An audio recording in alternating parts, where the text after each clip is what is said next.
Hello, everyone. Welcome to Cherry the Geek TV. I'm Joe Vanourney. Today we are joined by Ross Portenoy and Howie Gelfand. They were part of the Inner Circle with Jordan Belfort, also known as the Wolf of Wall Street, at the Wall Street firm Stratton Oakmont. And they are both featured in the new documentary three-part series, The Real Wolf of Wall Street, now streaming on Paramount Plus. Ross and Howie, welcome to Cherry the Geek TV. Thanks for having us. Thank you. So when did the two of you first meet, Jordan Belfort, and what qualities did he have as a person that kind of drew you in and made you part of that inner circle and want to be part of that inner circle? Well, I met him before Howie did, as I grew up in his neighborhood. Howie grew up on the further part in Long Island. And my ex-wife was very close with him. They were actually best friends growing up. And my dealings with him were more about my good friend's siblings were his age. So I knew him through my friend's siblings. But I also ran into him on Jones Beach when he was selling his ices and doing his debauchery with pinching the cup and ripping people off. But I was the fortunate one because when it was 100 degrees out and you had to walk a half a mile to get something, he gave me the two full scoops. So I feel guilty in a sense. But yeah, we've just rekindled our relationship. In 1991, Stratton was already open for a couple of years, and he let me. I had a printing company, and he let me start doing their printing. He came to my wedding. We went to his wedding. I went to his bachelor party. And that was the beginning of craziness, total craziness. And Howie, how about you? When did you first meet him? And what qualities did he have that kind of drew you in? I met him at Stratton. When I joined Stratton, I was 22. I was under the impression, and from all looks, it was a legitimate brokerage firm. There was nothing blaring that said the crime scene, don't walk in. Um, and I met him. I don't know if it was the first day I was there, because the person I interviewed with I knew from high school, so I had the job, and basically you got that job as long as you could breathe and had a Crayola set. So it wasn't much to get the job there. So I met him, probably within a week after starting there. Um, I'll never take it away from the guy. I may not like him, I may not be fond of him. He's a great salesman. Um, if he were selling another product, maybe he'd be able to keep all his money. But that was my impression: charisma, drive, motivation, to make it. And that was certainly an attraction, let alone the money that was being made already. Now, pop culture often glamorizes Jordan Belfort's sale genius, right? As people who were actually in the room with him, how much of his success was actual business brilliance versus pure high pressure manipulation? What about Uh, you, Howie? 1%, 99%. How brilliant of a businessman do you have to be when you build a rigged game? It's rigged. I can't lose. It's so he he took something that was already there, illegal chop shop, boiler room, whatever you want to call it, and built a bigger, better mousetrap, or so he thought. And the attraction of this whole documentary, very simple. It's real. That's what I was promised, and that's what it appears certainly to be. Whereas the movie, Martin Scorsese may be a great movie maker, but it's definitely not based on truth. So the promotional log line for the documentary is that the Real Wolf of Wall Street it says that the true story is even darker and more debauched than the Hollywood movie. We're going to talk about the documentary in a second, but I want to talk about the movie for a second.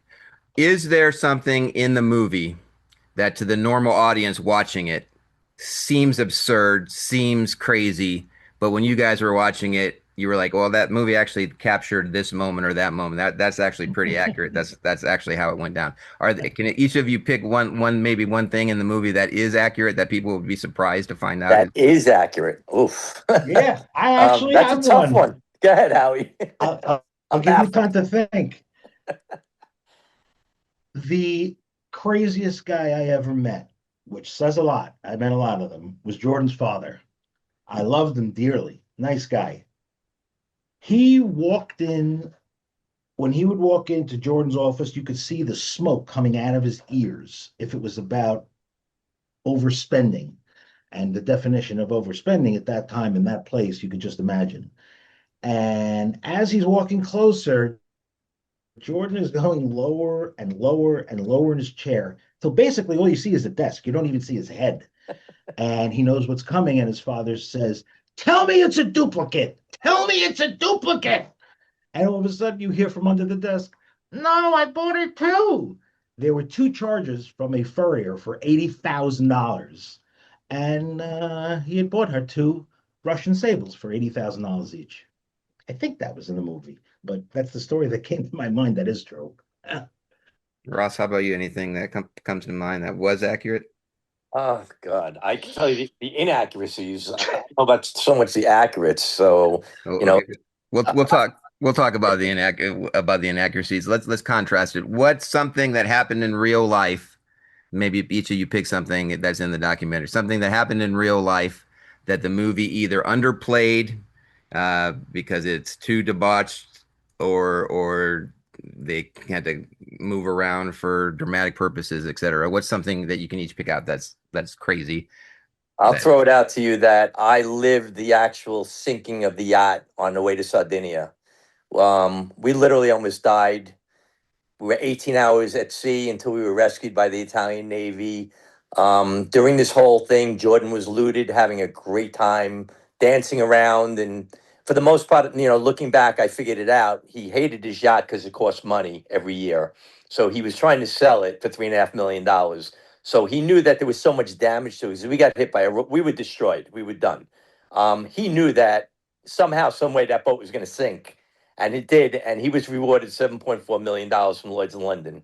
So in the movie, you actually see one scene where they're heading to Sardinia. They hit a storm. All of a sudden, there's money being something happened in Switzerland, and the boat turns around, and the rest is history. And that's all bullshit. So I lived the real life. I lived the real story, and I'm lucky to be here to talk about it. Howie, how about you? Can you pick one thing from the documentary that's shows what really happened that wasn't in the movie? Um, I could pick something in the movie that was all fictitious, which I keep bringing up. I'm sorry, I'm not answering your question directly, maybe indirectly. There was never an FBI raid. It was just shut down. The doors are wide open and the files sat there for months, dormant. It's one of the craziest things I ever saw. Like, where did they come up with this whole wonderful, coming in with tanks and machine guns, and never happened. Never happened. So again, the attraction here was he's glamorized, he's put on a pedestal. You should idolize him, and a lot of these Gen Zers do. And it's I was a contestant on He Who Dies with the Most Toys Wins, and I won, but I nearly lost everything but my life. So as the decade occurring, you guys are working there. You guys are defrauding people from them with real people with Menacing. real money. Uh, what was the tipping point for you guys? When did you? How long did it take you to realize, oh, well, we're actually hurting real people? And what was there a specific tipping point that got to each of you personally? I'll put my 2 cents in real quick. I never knew what they were really doing. I was again printing, and I was printing and making a lot of money because they were going through paper like it was crazy. And I didn't know, I didn't pry into what the actual business was. I just saw that they were all making money. And Jordan was this great motivational guy that stood in front of the rooms in the morning meetings and pumped these guys up. And, if you could do, hey, Charlie, what did you do last month? $10,000. Come up here and get your gold Rolex. Things like that. He just had the knowledge or the wherewithal to get these people hyped up to make and grab people to invest their money, which obviously went back into their pockets as well. So until he was arrested, when he was arrested, I kind of, I was done. And Howie, what was the tipping Took point? me, yeah, it took me a year. It looked, it smelled everything like a brokerage firm that I had ever seen on TV or the movies. And then about a year in, I said to one of the higher ups at the time, I said, if this stock goes up, I think this guy that just bought the stock is going to buy more. By the time I walked back, the stock was up. I said, well, one of two things. Either I'm a genius stock picker inside of a year, or something's a little fishy here. Um, but I rationalize it because I said to myself, they're all doing it. They're just bigger names, bigger firms. They've been around longer. They pay bigger fines, and to a great extent, happens to be true. But it was Well, about a year.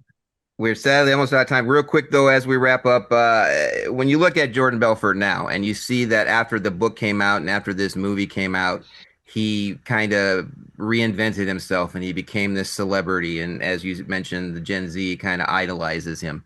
What are your thoughts on that? What's your relationship with him now? How do you feel about him now? When was the last time you talked to him? Kind of what are your thoughts as we end this? I have not spoken to him since I offered the videos to him, which when the movie came out, I think in 2013. But honestly, I feel he's a piece of shit.